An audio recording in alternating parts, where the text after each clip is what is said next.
My name is Sarah Hall, and I'm going to be talking to you today about progressive web apps. Content's going to be, and my colleague and Ryan Wilson, we are the developers who work together to incorporate this into DX. So we're very excited to be sharing this with everyone. I want to make a point too early on that this is a function that can be used by both on-prem and customers who deploy in Kubernetes. So it's available to everyone. So here's the content and what I'll be talking about. I've got a quick overview just to kind of explain what progressive web apps are. And then I'm going to do a demo and I'll talk about how to install it, what the theme changes are, because if you want to incorporate this into your site, majorly the changes will be in the theme. And then the manifest and service workers, which are key parts of progressive web apps. Localization, what we did for that, how to hide pages, and then a quick synopsis of the steps to enable and the metadata that we had to use to implement this function. It is a progressive web app. So it's a well-known industry pattern, and it's actually browser-based functionality, which means that the browser recognizes certain files being part of the site and knows that it can be turned into a progressive web app. If you were to open your developer tools, you would see functions under the application where you can look at the manifest and service worker files, which I'll talk about a little bit more later. So it's actually, we're leveraging browser-based functionality. It's built to serve a single application. One of the key points in this is that it provides offline capabilities and it is installable. So here's just a quick picture of what the site looks like in application mode. And out of the box, we deployed this Woodburn Studio site that you guys might be familiar with that came out in version 9.5. We made that PWA capable. So this is the Woodburn Studio application in application mode and the Woodburn Studio app icon in the Chrome apps tab. It provides the basic PWA capabilities, or at least is what DX did to make PWA capable. It includes, like I said, standard benefits like the auto update and the offline capability. And then again, the sample code snippets that we incorporated into Woodburn Studio theme that we intend for customers to use as kind of a starting point. We made it hopefully easy for you to make modifications to your existing DX themes, and then the ability to remove pages from the navigation when the site is displaying in application mode. As many of you know, if you're going to make a site responsive, you don't want to necessarily display the whole site, so this provides you the ability to remove pages from the navigation if you need to. Okay, major things that we did to implement it in DX. We've got some new system scope theme modules, also some theme scope modules that are used to make the site recognizable. We also have a new folder configuration for those of you who are familiar with theme development. The static portion of the theme has a new PWAs folder that contains the key files, the manifest and the service worker files. And we also created quite a bit of new page metadata that mainly is used on the roots page of the site. Most customers will have a label that is at the root of their site and then pages under that label. And so most of this page metadata would be applied to that node. And the combination of all of these things is what makes PWA work. Let me go to a quick demo here. I'm going to start out with showing you how this looks in desktop. And let me point out to begin with that you'll notice there's a little plus button up in the right-hand corner of the browser address bar. And what that denotes is that the browser does understand that this site is PWA capable. What we do is click that button, and then the browser will prompt us to install the application. And then you notice that the Woodburn Studio app icon is in the Chrome apps, and then it displays in application mode. You see that the browser address bar is gone can navigate to different pages. If we decide to close the app, then we can click it in the Chrome apps and it opens up again. We also have the ability to uninstall the application. And if we click remove, notice the application cleans up and the icon is removed from the Chrome apps folder. Okay, now I want to show you quickly how this looks in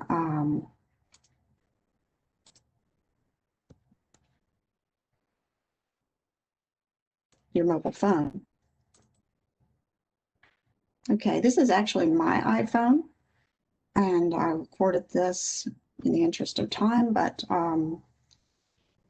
basically this is the Woodburn Studio site in Safari, and you notice that if I open the tabs button, you'll see that similar plus sign to add to home screen. Then I can add the application, and then you see it on my phone. Some of my other apps, here's the Woodburn app. If I click the app again, it opens up. Then I have the ability to log into the site.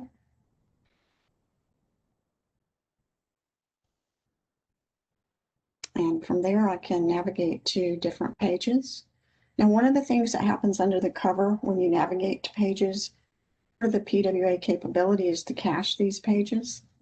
So you can see I'm going to exhibitions and products. See how nice the site looks. Now, if I go into airplane mode, which basically takes me offline, I still have the ability to navigate to the pages that have been cached, the home page, the exhibitions page. But if the products page, if I navigate to a page that has been cached, then I'll get a browser error, but I can still go back to other pages in the application.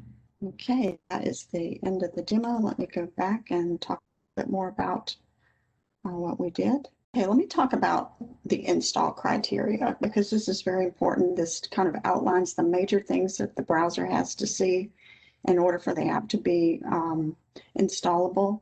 First, it has to be served over HTTPS and it has to have a valid certificates. That's a requirement of PWA. Also, it has to include the manifest file.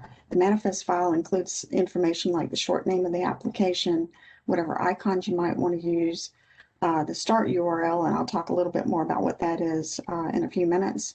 And then it has to register a service worker with a functional fetch handler. Okay, again, the install button. Once the application meets that install criteria, you're going to see that plus button. Now, one thing that we are working on is adding an install button because you can add that to your site as well. And that's something that will come out shortly, is a nice kind of prettier, more noticeable button that will allow you to take the site into application mode. But you basically click that, and then this is kind of a recap of what you saw in the demo. When the button is clicked, then the application is installed and the icon will appear. Okay, talk about what the major theme changes are. One thing too is to make a point that most customers have more than one site in their portal deployment. A lot of customers use virtual portals. They have multiple themes, multiple sites. And so this function was implemented so that you can set up any number of sites to use it. The important thing is you have to have a manifest file and the service worker file incorporated in the theme. Okay, as I talked about before, one of the major things that we did was add a PWA's directory to the static theme.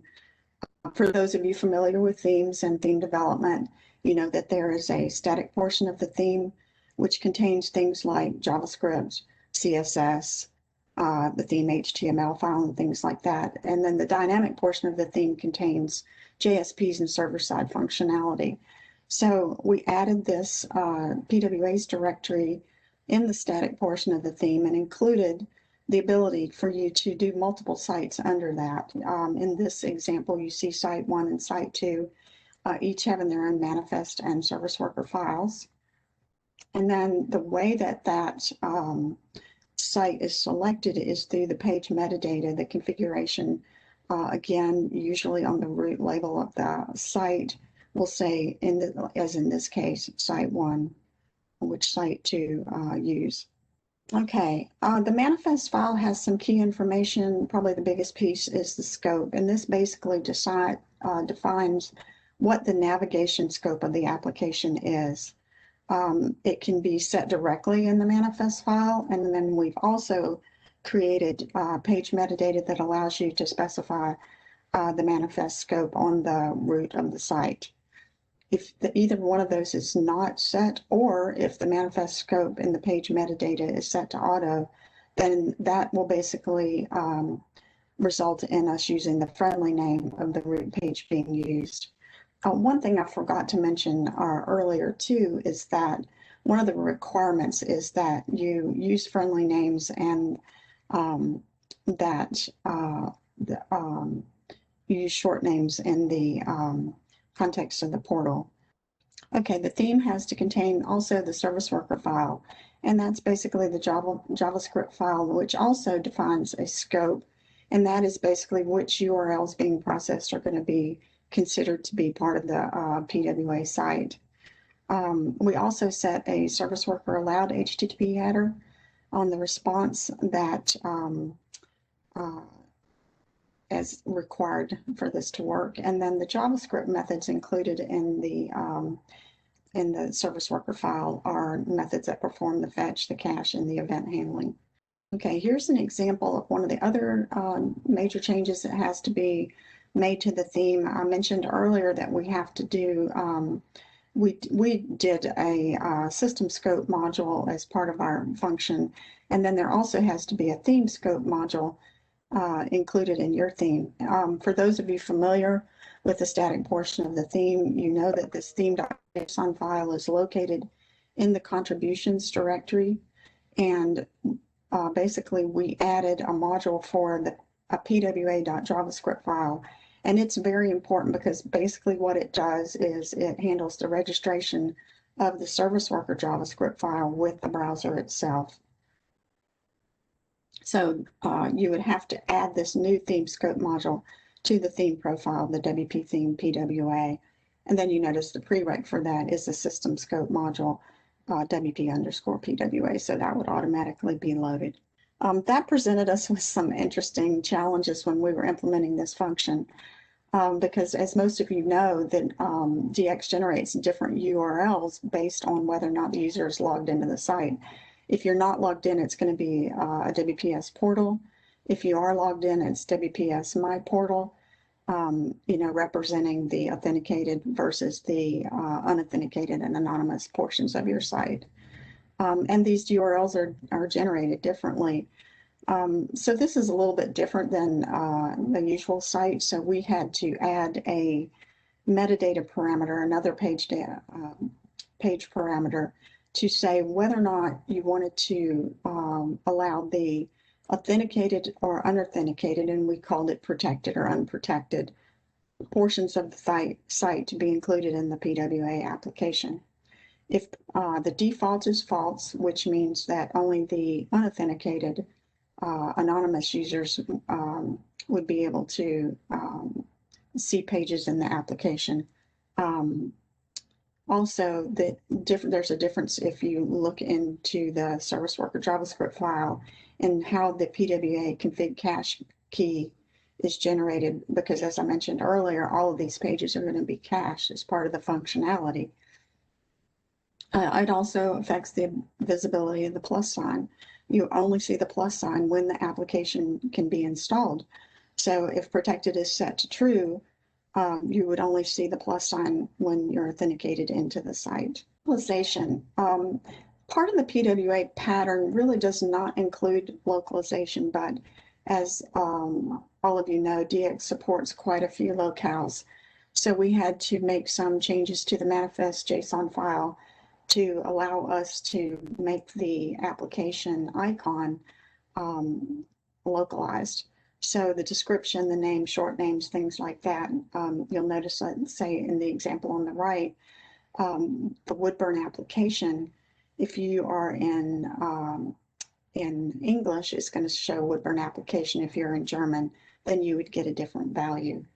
I will make the point that this only affects the PWA name and description on the device. It does not change how the site calculation, how the site is rendered, and that is using the existing DX language calculations, which can be a little more complex. As I mentioned, it's very important to be able to hide pages, especially if you're displaying the application on a phone and things like that. So we added page metadata, this pwa.hidden metadata. If it's set to true on the page, then that page will not be displayed in the PWA application. And that required a couple of theme changes using a pattern that is pretty consistent with implementing any type of responsive design. And that is that we have CSS that we had to add to the default CSS file to basically hide the page. And so you would, if you're updating your theme to use PWA, would have to also make a change to that file or to your custom CSS file. And then we'd also have to update, and we updated in Woodburn Studio, the navigation JSP to recognize this page metadata to determine whether or not that should be displayed in the navigation. We use the CSS to hide the page in the navigation if that is set to true. There's just a quick list of the steps to enable, and I'm not going to go into this in detail because we have a really nice documentation page that describes how to enable PWA and goes into a lot more detail. But the main point of this is to just say that it's relatively easy in almost 10 steps. As I mentioned earlier, you have to enable the use of stateless URLs within DX and use friendly URLs. Then it's basically just adding the PWA's directory to the root of the static portion of the theme, creating and including the manifest and service worker JavaScript file, and then creating the theme scope module and updating the profiles, and then clearing the cache, and you should be able to make your site PWA enableable as well. Again, I want to make sure that everyone understands that we have made the Woodburn Studio site PWA capable, and we tried very hard to make the manifest JSON and the service worker JavaScript file something that would give you a really good starting point for creating your own, making your own site PWA capable. Quick summary of the metadata that we created. I've talked about the configuration, which basically allows you to select which site in that PWA's directory in the theme we're going to use. Protected and unprotected, whether or not you're going to do the unauthenticated portion of your site or the authenticated portion of your site. And then the service worker and the manifest scope. I talked about those earlier. One thing that's kind of new here is the preload URLs. So you have the ability to list URLs that you want to be preloaded when the service worker is installed. And those pages would be loaded in cache and then would be available, say, in offline mode automatically. Okay. Just a good list of information that we used. If you were going to implement PWA in your own site, you'll want to kind of read up and understand exactly what it does. And these are the best links that we used in order to implement it in DX.